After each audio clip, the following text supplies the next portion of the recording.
Hello, everyone. Let's go around the Big Ten. I'm Marc Givler. This is Chip Minnich here with me. As always, we're going to do our rivalry week preview. There isn't like a clear-cut game of the week this week, so we're just going to kind of go in order of how the games are happening and kind of talk about each one. I think there's a lot of interesting games, but there's not like this like massive like top 5, top 10 type of showdown this week for one reason or another. But we'll get into that here, Chip. First of all, how you doing? And I guess how much of this you gonna be able to watch? You got some games, different days, Thanksgiving. You gonna be able to watch a lot of these games this weekend? Yeah, I'm doing great. I hope you're doing well. I hope our viewers are doing well. And I'm excited for the fact, since you brought it up, the fact that say what you will about the new television contract, the games that are going to be on Friday, that we'll be able to. At least I'm planning on watching the games at noon, the game on Friday night. So I'm looking forward to it.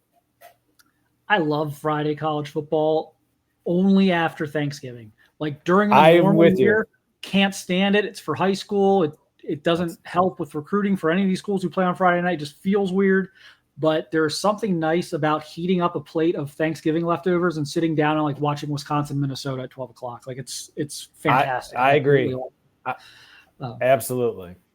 So that'll be the first one is 12 p.m. on Friday on CBS, Minnesota at Wisconsin. Wisconsin, a 1.5 point favorite at time of recording. Interesting. Chip, how do you see this one playing out? I agree with you. I'm kind of surprised that Wisconsin is the favorite simply because it's the game's at home. But let's face it. I mean, I think Minnesota. Not that Minnesota is a juggernaut by any stretch, but I think that they are playing much more confidently, especially after the scare that they put into Penn State last week.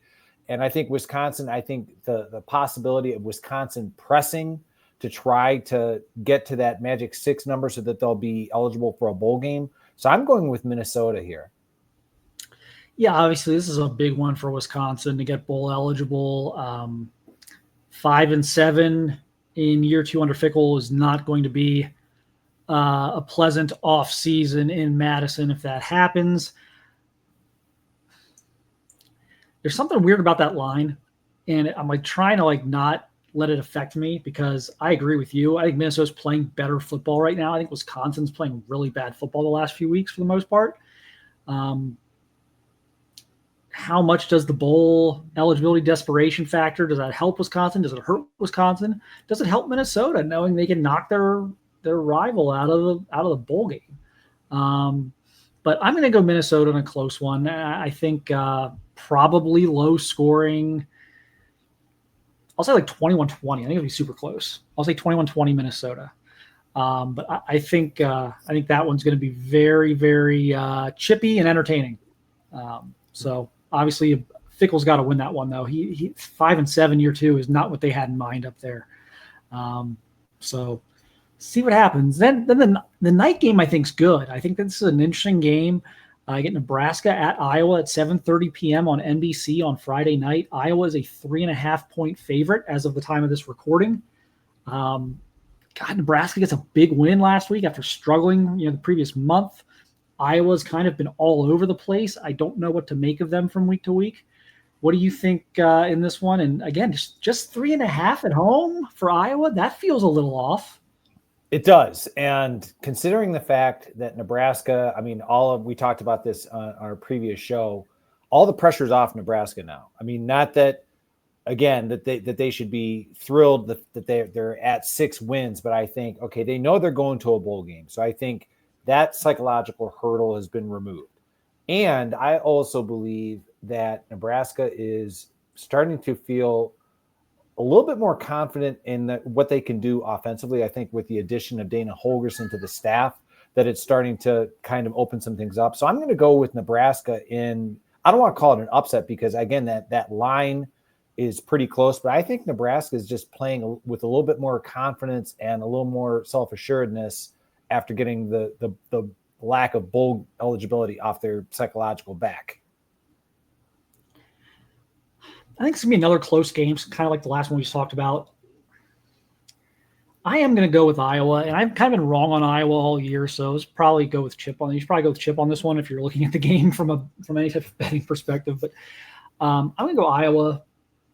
I think it'll be ugly. I think a turnover, costly turnover or something turns it for Iowa. 21-17 Iowa. Like what Matt Rule's doing at Nebraska. Think they're going in the right direction. Think they're going to be actually very competitive next year. I think I could see them taking another step forward next year. I'm going to roll with Iowa at home in this one. Okay. So we'll see what happens on NBC on Friday night. It's going to be chilly. Yeah. It's going to be a cold weekend in a lot of these states. Yes, it is. It's going to be a very cold weekend. It's going to be a very cold weekend in Columbus, Ohio, where I live. Mm-hmm. Yes. Which takes us to Michigan at Ohio State, 12 p.m. on Fox. Ohio State is a 21-point favorite at home against Michigan in the game. That's a lot of points, Chip, even with the way Michigan's played this year. It's a lot of points. I agree.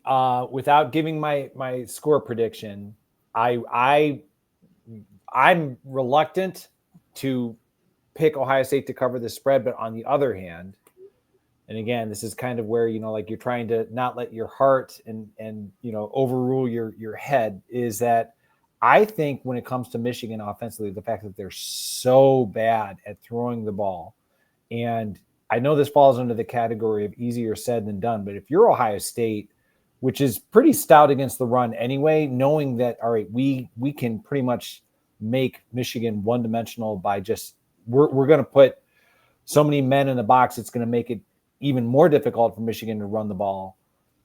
I can see why the point spread is where it is, because when it comes to Ohio State, they get a big lead. Michigan, they're not going to be able to keep pace with Ohio State. They're not going to be able to throw the ball downfield and get back into the game. So I can see where the odds makers are when they're giving Ohio State such a healthy favorite status going into the game. Yeah, that's a big number. It is. I completely agree. I think Michigan has to get off to a good start, and that may happen. Ohio State's not been a good first quarter team this year. They really haven't. They've been an unbelievable second and third quarter team, but they've not been a good first quarter team this year. So Michigan has to get off to a good start. They have to play either from ahead or from within a possession. Like, they cannot get down 2 possessions. They get down 10, 14 in this game, it's over. But if they can if they can keep it 7 or less within striking distance, where they don't have to get out of their comfort zone with their running game, they've got a chance to pull off, a big upset that we've seen kind of a couple of these in this rivalry over the years. But yeah, give me Ohio State, give me Michigan to cover, Ohio State to win, and I'll have my score prediction. But I think Michigan covers. I think Ohio State wins.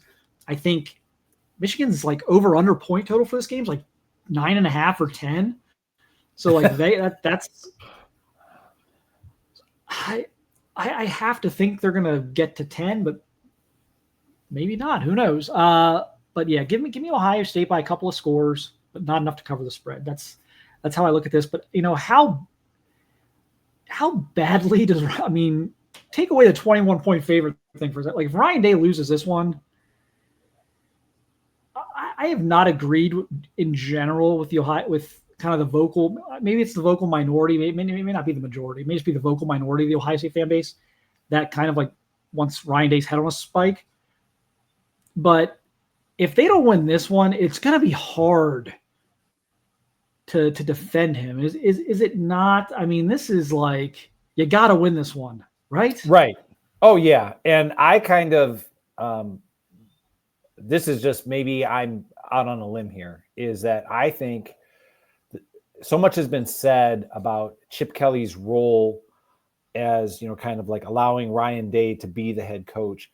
Maybe I'm reading too much into this, but the fact that I'm not trying to suggest that Chip Kelly doesn't want to win the game. I am going to suggest that I think Chip Kelly in a way can kind of be Ryan, relax. Let's to kind of almost be that conciliary, so to speak, that lifelong friend that, all right, I know how badly you want this, and to keep the focus on the task at hand, which is to win the game. That's just me. I just think to the point of like Ryan Day wants it so badly that, like to be that intense that it could lead to mistakes. And I think that's maybe I'm completely out on a limb here by myself, but I really do. I think Chip Kelly, is going to be a role of, all right, here's what we need to do, and here's how we're going to do it, and allow the game to flow naturally. And I think that's why Ohio State wins.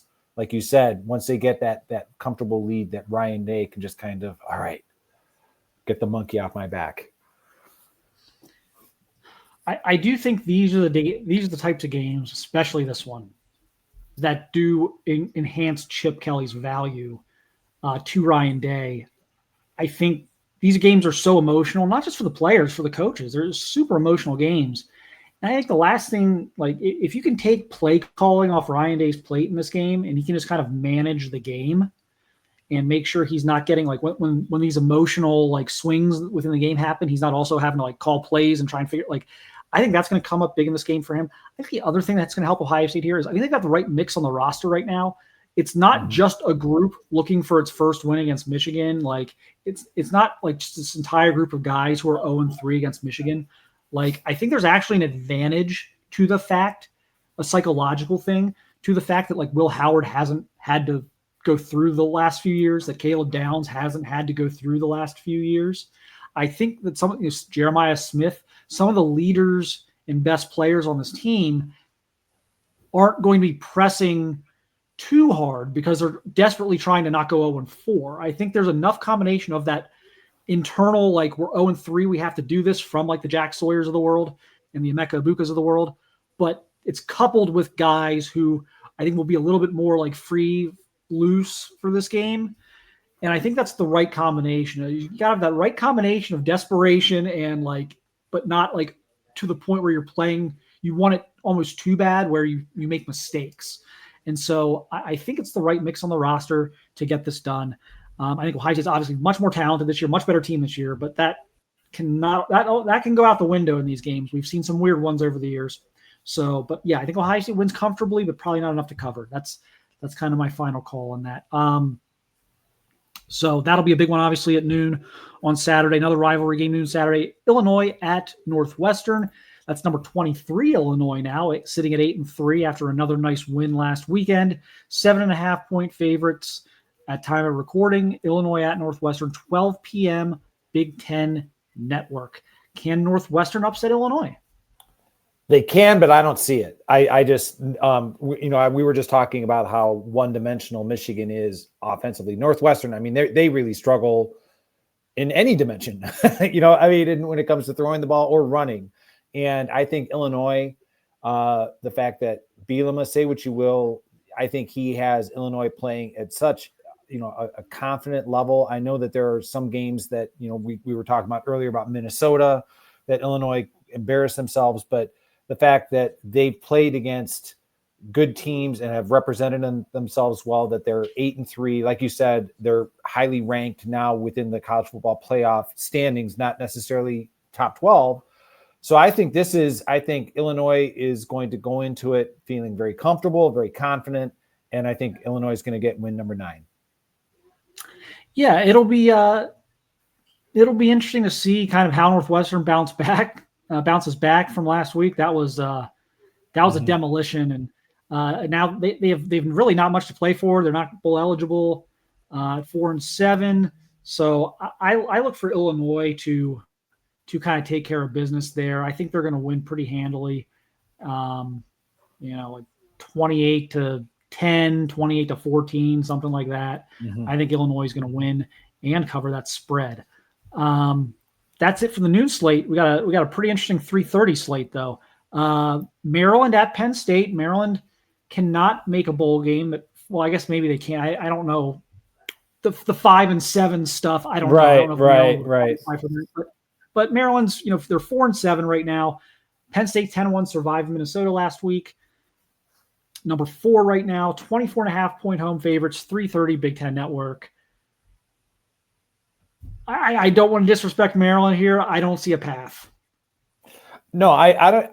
I'm not trying to be disrespectful to Maryland either, but I think Maryland is so one-dimensional at throwing the ball that it kind of plays into one of Penn State's strengths in the sense that, now granted, Penn State, it's not that they're the most fearsome pass rush around, but I think knowing pretty much that, all right, Maryland, they're not really going to be able to run the ball effectively against a pretty solid Penn State defense. Say what you will about Tom Allen, but I think he's a pretty solid defensive coordinator.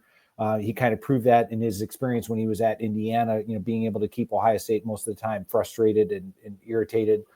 So like you said, I don't see a path. I think for Penn State now it's just a matter of enhancing what you have, trying to kind of impress the playoff committee even further. Pretty much, all right, you win this game, that you're going to probably be hosting a game at Beaver Stadium. Yeah, it's pretty simple. They win, and they are almost assured a home playoff game, which will be a huge advantage for them. Huge advantage for them. They survived their scare last week. We both picked Penn State to beat Minnesota, but I think we both kind of hinted like, be careful now. Let's, you don't want to look past Minnesota. I think they survived their trap game of the season. I think they'll be refocused for Maryland. I've watched Maryland fail the toughness test against Iowa. I've watched Maryland fail the toughness test against Rutgers. They just seem to continue to fail the toughness test. And that is something that I think Penn State does very well in terms of just being physical on both sides of the ball, running the football with their talented backs, playing good, solid defense up front with Tom Allen's interesting fronts. But yeah, I've watched Maryland fail the toughness test. Like, I think it's 4 weeks in a row now. Like Iowa, Yep. Rutgers, Oregon, Minnesota all bullied them up front on both sides of the ball. I think it's going to happen again. I think Penn State's going to win big on Saturday. Another interesting 3:30 game in the Big Ten, and that is USC and Notre Dame. So that's not really it's not a true Big Ten game, but it's a big one. Notre Dame at USC. Notre Dame all the way up to number 5. USC did get bowl eligible last week. That's at 3:30 p.m. on CBS. Notre Dame a 7.5 point favorite at the time of recording. Chip, USC. They've led, I think, in every game in the fourth quarter of this year. Mm-hmm. I think they've had some point had a lead in the fourth quarter of every game this year. But they're 6-5. Lincoln Riley is probably not going to be fired this year. I think the buyout is far too significant, too substantial. But the seat feels like it's getting warm. Would this do a lot to kind of calm that, or is he just going into an offseason full of turmoil and questions no matter what? I think he's going into the offseason full of turmoil no matter what. I think it would take some of the immediate pressure off. And it obviously, USC Notre Dame, say what you will about that. I mean, it's been a long-standing rivalry now. I recognize the fact that Notre Dame is not, like you said, is not in the Big Ten, but I mean, this goes back, almost 100 years, I believe. So when it comes to this rivalry, obviously there's a pride factor that USC would love to be able to put a dent in what looks to be like a probable Notre Dame college football playoff season. It would give USC a little bit of positive momentum. I just don't see, we were just talking about Maryland, the toughness factor. That's where I see Notre Dame being able to dominate, maybe that 7.5, kind of point spread that Vegas has given. That might be right, because Notre Dame offensively, I don't think they're necessarily falling under the category of explosive, but I think that they're efficient, and I think that they will bully USC. And that's the area that I've said before on this, that on these kind of sessions, is that I think that's where USC needs to address in the offseason through the transfer portal, through recruiting, whatever it might be, because you talked about the fourth quarter leads that have been lost. It's the game is won or lost, I don't care, on the line of scrimmage. And right now USC is not Big Ten capable. Yeah, I agree. I'm actually surprised the point spread is what it is. I think that Notre Dame's probably like a 2-touchdown better team than USC. I don't think USC's home field advantage, especially right now in the current landscape of how mediocre they've been, is particularly strong. I'd be surprised if they won this game. That being said, to kind of answer my initial question, I think, look, USC is not the pressure cooker that like Alabama, Georgia, Texas, and Ohio State are. It's just not. There's too much else going on in LA. People like to do outdoor stuff. They don't sit around watch college football all day.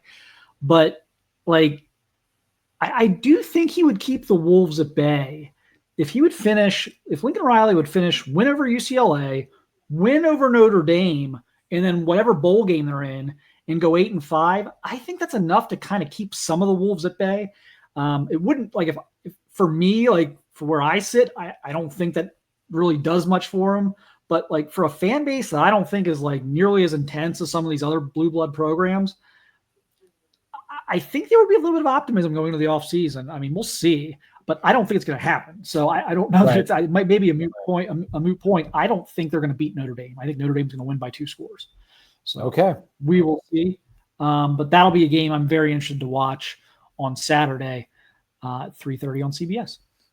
So another game at 3:30, Rutgers at Michigan State on Fox Sports 1 at 3:30. Michigan State a 1.5-point favorite there at time of recording. So total coin flip here, according to Vegas, basically. What do you think here? This is, again, I've had a hard time getting my head around Michigan State this year. It's just been so all over the place for me.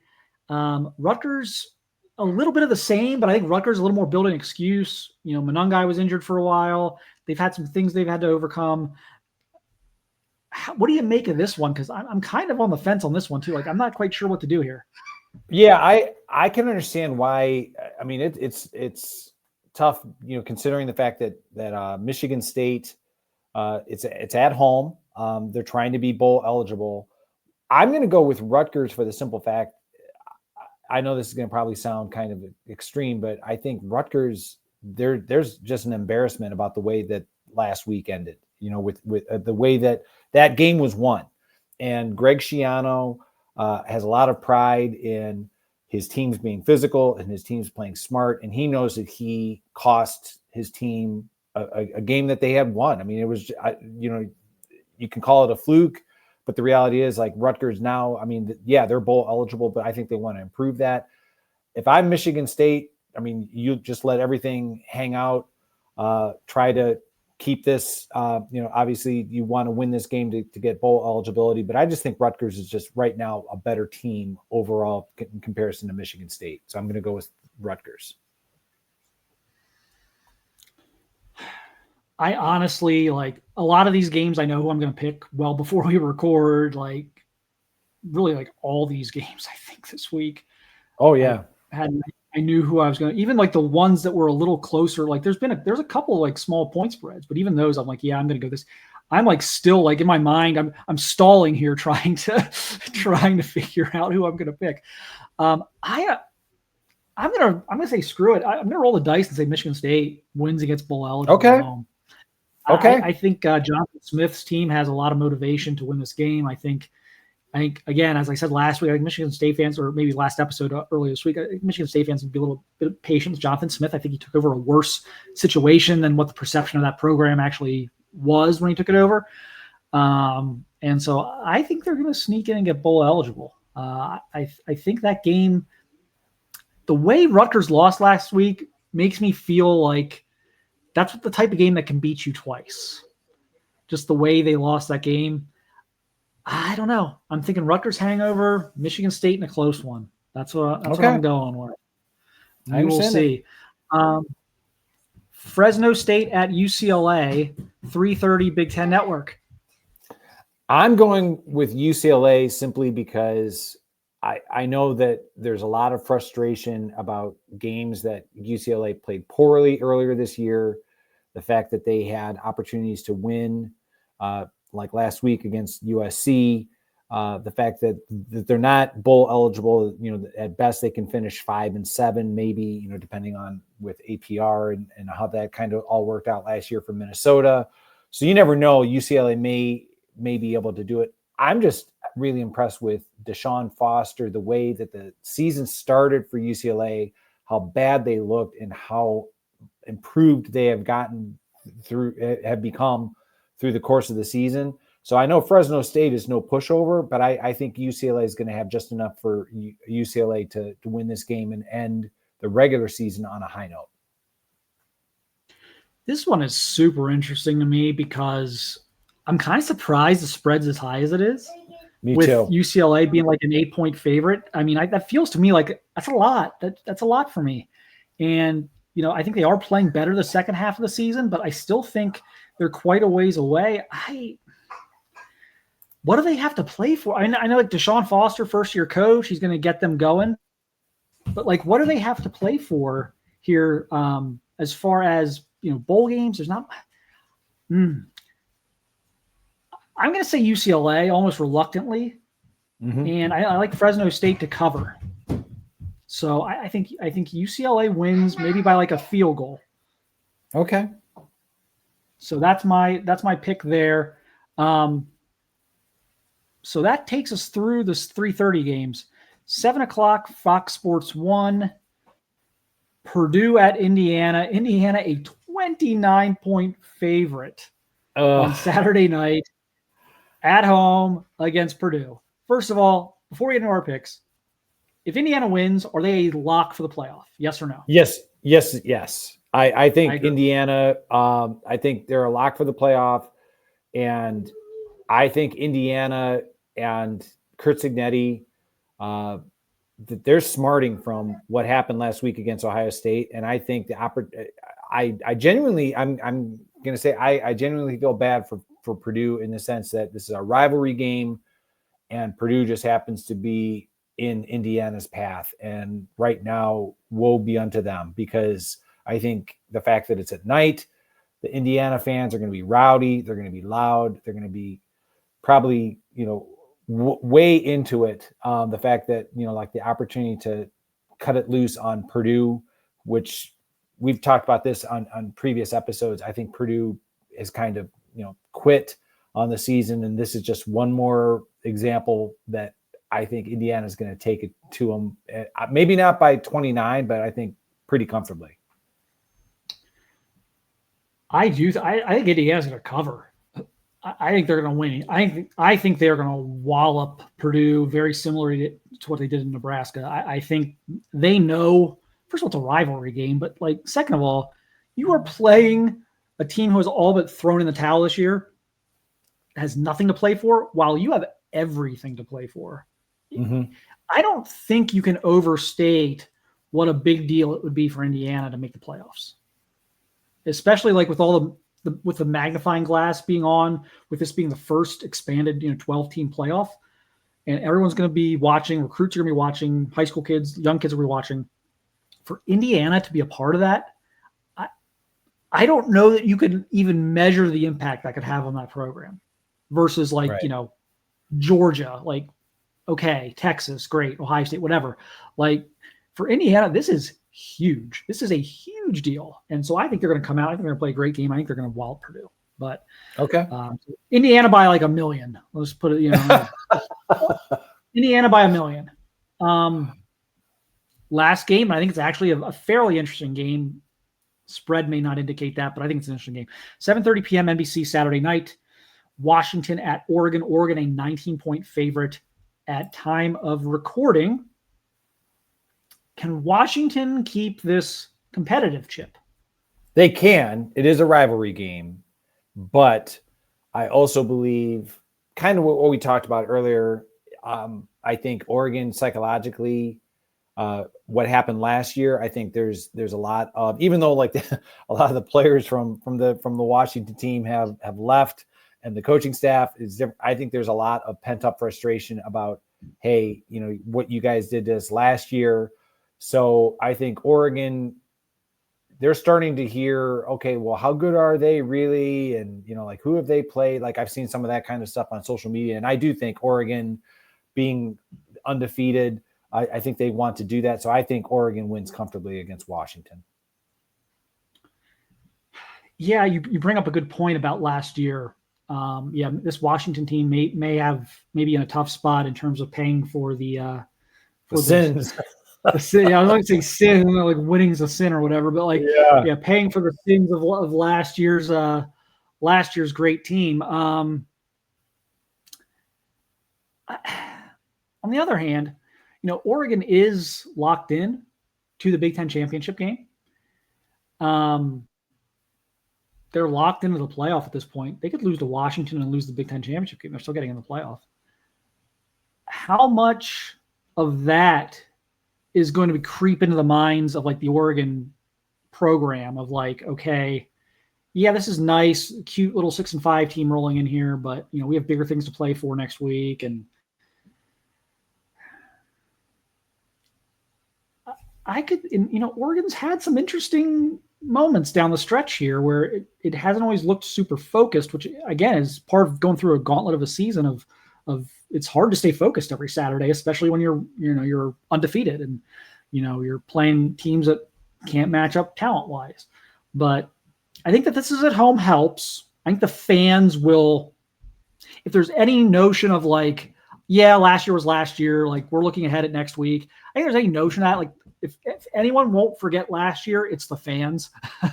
So I think that will be an energized stadium on Saturday night, early Saturday evening out there. So I think the fans will keep them engaged to the point that they're going to win this game. I actually think Washington might cover this though. Okay. I'm going to say Oregon by like 2 touchdowns. And maybe even like a mid fourth quarter touchdown to sort of put it away. I think Washington, I don't know. I have this weird feeling Washington's going to be competitive because Oregon's got bigger things on the horizon here, but we'll see. But I think it's going to be tough for Washington to pull that off at Oregon. Last year's history, just the talent gaps of this year's teams, and just the fans obviously remembering last year and keeping their team engaged, I think will be too much for Washington to overcome. But looking forward to that game. I do think there's a non-zero chance that Washington gives them a little bit of a scare. But we'll see. Again, interesting slate of games. Obviously, Ohio State, Michigan will be the headliner. But again, Washington, Oregon at night, like USC, Notre Dame's fascinating on a few different levels. And then I always love waking up Friday, hanging out a little bit, and then you've slept off Thursday, but then you go get your favorite like leftover plate and you sit down and you watch some football on Friday. You got it. Only Friday that's acceptable to me for college football. I guess maybe minus like the playoff games when like high school's over and everything else. But right. So enjoy it, everyone. I hope everyone has a great Thanksgiving. I hope everyone is able to enjoy some time on Friday and Saturday watching some of these great games, hanging out with their family. We will see you on Monday evening to recap the entire weekend and look ahead at conference championship week and just kind of some other things that will be happening around the Big Ten. Signing day is coming up as well. I don't know how much we'll do on that, but we'll at least maybe take a quick look at that, who the top classes are right now and project, who's going to be the top classes or whatever. So we'll take a quick look at that on Monday evening for you guys. But I think we've covered our previews for the week. And Chip, again, have a great Thanksgiving to you as well. And we will talk to you soon. Thank you for watching and listening. Happy Thanksgiving, everyone.